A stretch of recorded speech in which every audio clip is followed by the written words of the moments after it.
અમરેલી શહેરના લીલિયા રોડ પર આવેલી સિમંદર 2 સોસાયટીમાં જીએસપીસી ગેસ લાઇન લીકેજ થવાથી આગ લાગવાની ઘટના સર્જાઈ હતી।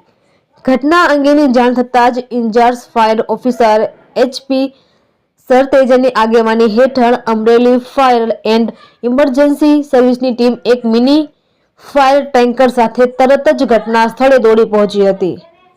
ટીમે ઝડપભેર કાર્યવાહી કરીને પાણીનો મારો ચલાવી સ્મોધરિંગ પદ્ધતિથી આગ પર સંપૂર્ણ કાબુ મેળવી લીધો હતો। સદભાગ્યે આ ઘટનામાં કોઈ જાનહાનિ કે ઈજા નોંધાઈ નથી।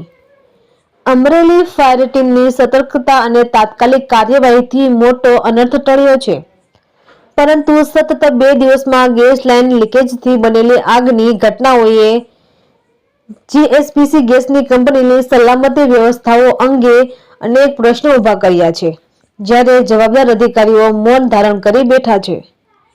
રિપોર્ટર મૌલિક દોશી, અમરેલી।